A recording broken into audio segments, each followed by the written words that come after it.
जय हिंद दोस्तों, स्वागत है आप सभी को अपने YouTube चैनल इतिहास की पाठशाला में। दोस्तों, आज हम बौद्ध धर्म से ऐसे टॉप 20 क्वेश्चंस को कवर करेंगे जो सभी कॉम्पिटिटिव एग्जामों के लिए काफ़ी महत्वपूर्ण है। दोस्तों, आप इस वीडियो में अंत तक बने रहें। यदि आप इस चैनल पर नए हैं तो चैनल को सब्सक्राइब कर दें। चलिए देखते हैं आज का हमारा पहला प्रश्न। दोस्तों, आज का जो हमारा पहला प्रश्न है कि गौतम बुद्ध का बचपन का क्या नाम था। दोस्तों, गौतम बुद्ध का बचपन का जो नाम था वो सिद्धार्थ था। गौतम बुद्ध का बचपन का नाम सिद्धार्थ था। और अगर बौद्ध धर्म के बारे में बात करें तो बौद्ध धर्म के जो संस्थापक थे वो गौतम बुद्ध थे। बौद्ध धर्म के जो संस्थापक थे वो गौतम बुद्ध थे। दोस्तों, आप इस क्वेश्चन को याद रखेंगे कि बौद्ध धर्म के एग्जाम में ऐसे भी क्वेश्चन पूछ सकता है कि बौद्ध धर्म के संस्थापक कौन थे। तो दोस्तों, बौद्ध धर्म के जो संस्थापक थे उनका नाम था गौतम बुद्ध, और गौतम बुद्ध का बचपन का जो नाम था वो था सिद्धार्थ। तो इसका राइट आंसर हो जाएगा ऑप्शन नंबर ए, सिद्धार्थ। फिर चलते हैं, देखते हैं अगला प्रश्न। अगला प्रश्न है कि गौतम बुद्ध का जन्म कब हुआ था। दोस्तों, गौतम बुद्ध का जन्म 563 ईसा पूर्व में हुआ था। 563 ईसा पूर्व में गौतम बुद्ध का जन्म हुआ था। तो इसका राइट आंसर हो जाएगा ऑप्शन नंबर बी, यानी 563 ईसा पूर्व। फिर देखते हैं अगला प्रश्न। अगला प्रश्न है कि गौतम बुद्ध का जन्म कहाँ हुआ था। गौतम बुद्ध का जन्म कहाँ हुआ था। दोस्तों, गौतम बुद्ध का जो जन्म हुआ था वो लुम्बिनी में हुआ था। गौतम बुद्ध का जन्म लुम्बिनी में हुआ था। और कपिल जगह जो है कपिल वस्तु है, यानी कि कपिल वस्तु के लुम्बिनी नामक स्थान पर गौतम बुद्ध का जन्म हुआ था। तो इसका राइट आंसर हो जाएगा ऑप्शन नंबर सी, यानी कि लुम्बिनी। यदि अगर जगह क्वेश्चंस में ऐसे पूछे कि गौतम बुद्ध का जन्म किस जगह पे हुआ था तो आप बताएंगे कपिल वस्तु, यानी कपिल वस्तु। यह जो स्थान है यह वैशाली में है। कहाँ है दोस्तों? वैशाली में। तो इसका राइट आंसर हो जाएगा ऑप्शन नंबर सी, यानी लुम्बिनी। फिर चलते हैं अगले प्रश्न की ओर। अगला प्रश्न है कि निम्नलिखित में से गौतम बुद्ध के पिता कौन थे। दोस्तों, गौतम बुद्ध का जो पिता थे उनका नाम था सुदोधन। क्या नाम था दोस्तों? सुदोधन। सुदोधन, यानी कि सुदोधन जो थे गौतम बुद्ध के पिता थे। तो इसका राइट आंसर हो जाएगा ऑप्शन नंबर सी, यानी सुदोधन। फिर चलते हैं अगले प्रश्न की ओर। अगला प्रश्न है गौतम बुद्ध के सौतेली माँ का क्या नाम था। दोस्तों, गौतम बुद्ध के जन्म के उपरांत उनकी माँ की अचानक मृत्यु हो जाती है। तो गौतम बुद्ध की पालन पोषण करने वाली उनकी मौसी थी। कौन थी दोस्तों? उनकी मौसी, यानी कि उनकी मौसी थी जो गौतम बुद्ध की पालन पोषण उन्होंने किया था। और पालन पोषण करने के बाद उनकी पिता से उनकी मौसी से शादी हो गई, यानी कि महाप्रजापति गौतमी से शादी हो गई जो उनकी मौसी थी। शादी होने के बाद उनकी मौसी सौतेली माँ कहलाने लगी। तो उनकी जो मौसी का नाम, सौतेली माँ का जो नाम हुआ वो हुआ महाप्रजापति गौतमी। प्रजापति गौतमी, महाप्रजापति गौतमी जो थी उनकी सौतेली माँ थी। तो इसका राइट आंसर होगा ऑप्शन नंबर ए, यानी कि महाप्रजापति। ये महाप्रजापति गौतमी पहले उनकी मौसी थी, यानी शादी के बाद फिर सौतेली माँ उनकी हो गई। तो महाप्रजापति गौतमी ने ही गौतम बुद्ध का पालन पोषण किया था। तो इसका राइट आंसर होगा option number A, Mahaprajapati Gautami. फिर चलते हैं अगले प्रश्न की ओर। अगला प्रश्न है अगला प्रश्न जो है कि निम्नलिखित में से गौतम बुद्ध के पत्नी कौन थी। निम्नलिखित में से गौतम बुद्ध की पत्नी कौन थी। दोस्तों, गौतम बुद्ध तो क्या हुआ कि गौतम बुद्ध को 16 वर्ष 16 वर्ष की आयु में 16 वर्ष की आयु में गौतम बुद्ध की शादी हो गई। गौतम बुद्ध की जो शादी हुई वह शादी यशोधरा से हुई। किससे हुई दोस्तों? यशोधरा से। यशोधरा उनकी पत्नी बनी गौतम बुद्ध की। तो इसका राइट आंसर होगा ऑप्शन नंबर बी, यानी यशोधरा। यानी गौतम बुद्ध की जो पत्नी थी वह यशोधरा थी, उनके पत्नी का नाम हुआ यशोधरा। इसका राइट आंसर होगा ऑप्शन नंबर बी, यशोधरा। फिर चलते हैं अगले प्रश्न की ओर। अगला प्रश्न है कि गौतम बुद्ध को नगर भ्रमण के दौरान कितने दृश्य देखने को मिला था? दोस्तों, जब गौतम बुद्ध नगर भ्रमण के लिए निकले थे तो उनको 4 दृश्य देखने को मिला था। कितने दृश्य दोस्तों? 4 दृश्य देखने को गौतम बुद्ध को मिला था। पहला दृश्य जो उनको देखने को मिला वो बूढ़ा व्यक्ति मिला। क्या मिला दोस्तों? बूढ़ा व्यक्ति। उसके बाद उनको एक बीमार व्यक्ति मिला, एक बीमार व्यक्ति, है ना। उसके बाद एक बीमार व्यक्ति के बाद जब कुछ देर फिर आगे उन्होंने गया तो उनको एक शव मिला, यानी कि शव यानी कि मरा हुआ आदमी उनको एक मिला। उसके बाद जब फिर कुछ देर आगे गए, कुछ दूर आगा, तो उनको एक सन्यासी व्यक्ति ने मिला। तो दोस्तों, जो गौतम बुद्ध को नगर भ्रमण के दौरान जो दृश्य देखने को मिला वो कुल दृश्य 4 थे। कितने थे दोस्तों? 4। तो इसका राइट आंसर होगा option number B. Option number B इसका राइट आंसर हो जाएगा, यानी कि 4। फिर देखते हैं अगला प्रश्न। अगला प्रश्न है कि गौतम बुद्ध के गृह त्याग की घटना को क्या कहते हैं? गौतम बुद्ध के गृह त्याग की घटना को क्या कहते हैं?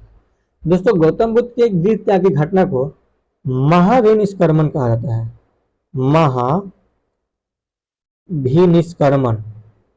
निष्कर्मण कहते हैं। महाभिनिष्क्रमण गौतम बुद्ध के गृह त्याग की घटना को कहते हैं। ये जो क्वेश्चन है काफी महत्वपूर्ण क्वेश्चन है, वीवीआई क्वेश्चन है। आप इस क्वेश्चन को याद रखेंगे, ऐसा परीक्षा में पूछा गया है और आगे भी पूछा जा सकता है। तो इस क्वेश्चन को आप लोग याद रखेंगे। तो इसका राइट आंसर होगा ऑप्शन नंबर सी, महानिष्क्रमण। महानिष्क्रमण। फिर देखते हैं, चलते हैं अगले प्रश्न की ओर। अगला प्रश्न है कि गौतम बुद्ध का गृह त्याग का प्रतीक क्या था? गौतम बुद्ध का गृह त्याग के प्रतीक क्या था? दोस्तों, गौतम बुद्ध का गृह त्याग के प्रतीक अगर बारे में बात करें तो गृह त्याग के जो प्रतीक था गौतम बुद्ध का घोड़ा था। क्या था दोस्तों? घोड़ा। तो इसका राइट आंसर होगा, घोड़ा था। इसका राइट आंसर होगा ऑप्शन नंबर डी, घोड़ा। आप इस क्वेश्चन को याद रखेंगे दोस्तों, घोड़ा। फिर देखते हैं अगला प्रश्न। अगला प्रश्न है कि बुद्ध का ज्ञान का प्रतीक क्या था? बुद्ध का ज्ञान का प्रतीक क्या था? दोस्तों, बुद्ध का ज्ञान का जो प्रतीक था वो पीपल था। पीपल। गौतम बुद्ध का ज्ञान की जो प्राप्ति हुई थी वह पीपल के पेड़ के ही नीचे हुआ था। पीपल का पेड़ के नीचे जब उनकी ज्ञान की प्राप्ति हुई तो उस पीपल को बोधि वृक्ष के नाम से जाना जाने लगा। बोधि वृक्ष के नाम से जाना जाने लगा। ठीक है दोस्तों, आप इस क्वेश्चन को याद रखेंगे कि गौतम बुद्ध के ज्ञान की जो प्राप्ति हुई थी, गौतम बुद्ध ज्ञान का जो प्रतीक था वो पीपल था। उनकी ज्ञान जो प्राप्ति हुई थी पीपल के पेड़ के नीचे हुई थी और उस ज्ञान प्राप्ति के बाद उस पीपल का जो पेड़ था उसको बोधि वृक्ष के नाम से जाने जाने लगा। तो इसका राइट आंसर होगा option number B. Option number B इसका राइट आंसर होगा। आप इस क्वेश्चन को याद रखेंगे। फिर चलते हैं, देखते हैं अगला प्रश्न। अगला प्रश्न है कि गौतम बुद्ध का मृत्यु का प्रतीक क्या था? गौतम बुद्ध का मृत्यु का प्रतीक क्या था? दोस्तों, गौतम बुद्ध का मृत्यु का प्रतीक स्तूप था। स्तूप था। यदि इनके जन्म के प्रतीक के बारे में बात करें, जन्म के प्रतीक के बारे में, तो इनका जन्म का जो प्रतीक था वो कमल था। क्या था दोस्तों? कमल।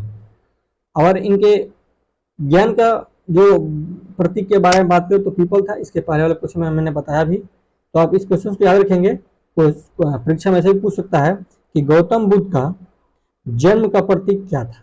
तब आंसर में मारेंगे कमल। अगर यही क्वेश्चन इससे पूछ सकता है कि गौतम बुद्ध का मृत्यु का प्रतीक क्या था, तो वह स्तूप होगा। और ज्ञान का सॉरी जन्म का प्रतीक कमल होगा। और यही पूछे कि ये सॉरी ज्ञान का प्रतीक, तो पीपल बताएंगे। तो इसका राइट आंसर होगा ऑप्शन नंबर, गौतम बुद्ध का मृत्यु का प्रतीक क्या था? तो स्तूप था। इसका राइट आंसर होगा स्तूप, यानी कि ऑप्शन नंबर बी।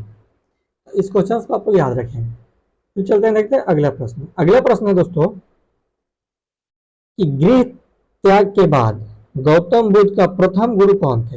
ये क्वेश्चन वीवीआई क्वेश्चन है, आप इस क्वेश्चन को याद रखें। गृह त्याग के बाद गौतम बुद्ध का प्रथम गुरु जो थे, उनका नाम था अलार कलाम। क्या नाम था दोस्तों? अलार कलाम। तो इसका राइट आंसर होगा ऑप्शन नंबर ए। फिर चलते हैं अगला प्रश्न की। अगला प्रश्न है कि गौतम बुद्ध को ज्ञान की प्राप्ति कहाँ हुआ था? गौतम बुद्ध को ज्ञान की प्राप्ति निरंजना नदी के तट पर पीपल के वृक्ष के नीचे हुआ था। कहाँ था दोस्तों? निरंजना नदी के तट पे पीपल वृक्ष के नीचे हुआ था। दोस्तों निरंजना जो नदी थी उसको फल्गु नदी के नाम से भी जानते हैं। किस नदी के नाम से जानते हैं दोस्तों? फल्गु नदी के नाम से भी जानते हैं। तो इसका राइट आंसर होगा ऑप्शन नंबर सी, यानी निरंजना नदी। निरंजना नदी के तट पर पीपल वृक्ष के नीचे हुआ था। यही ज्ञान जब प्राप्ति उस पीपल के वृक्ष के नीचे जब हो जाता है गौतम बुद्ध को, तो उसके बाद उसी वृक्ष को बोधि वृक्ष के नाम से जाने जाने लगा। तो आप इस क्वेश्चन को याद रखेंगे। ये बहुत महत्वपूर्ण क्वेश्चन है, वीवीआई क्वेश्चन है। एग्जाम में, पिछले एग्जाम में पूछा गया है, आगे भी एग्जाम में पूछे जा सकते हैं। फिर चलते हैं अगले प्रश्न की ओर। अगला प्रश्न है कि ज्ञान प्राप्ति के बाद गौतम बुद्ध ने अपना प्रथम उपदेश कहाँ दिए थे? ज्ञान प्राप्ति के बाद गौतम बुद्ध ने जहां अपना प्रथम उपदेश दिए थे उस जगह का नाम था सारनाथ। सारनाथ जो कि यूपी में है। ये सारनाथ जो है यूपी में है। तो इसका राइट आंसर होगा ऑप्शन नंबर बी। इसका राइट आंसर होगा दोस्तों ऑप्शन नंबर बी, यानी कि सारनाथ। फिर चलते हैं, देखते हैं अगला प्रश्न। अगला प्रश्न है कि बुद्ध के प्रिय शिष्य कौन थे? ये भी वीवीआई क्वेश्चन है, काफी महत्वपूर्ण क्वेश्चन है, एग्जाम में पूछे गए हैं। सो एग्जाम के व्यू पॉइंट से देखा जाए तो जो क्वेश्चन है बहुत महत्वपूर्ण क्वेश्चन है। तो भगवान बुद्ध यानी गौतम बुद्ध के जो प्रिय शिष्य थे उनका नाम था आनंद। क्या नाम था? आनंद, यानी कि ऑप्शन नंबर बी इसका राइट आंसर होगा, आनंद। फिर चलते हैं अगले प्रश्न की। अगला प्रश्न है कि गौतम बुद्ध सबसे ज्यादा उपदेश कहाँ दिए थे? गौतम बुद्ध सबसे ज्यादा उपदेश कहाँ दिए थे? दोस्तों एग्जाम के व्यू पॉइंट से देखा जाए तो ये सब क्वेश्चन जो है, सभी क्वेश्चन महत्वपूर्ण क्वेश्चन है। आप इस क्वेश्चन को याद करके रखेंगे।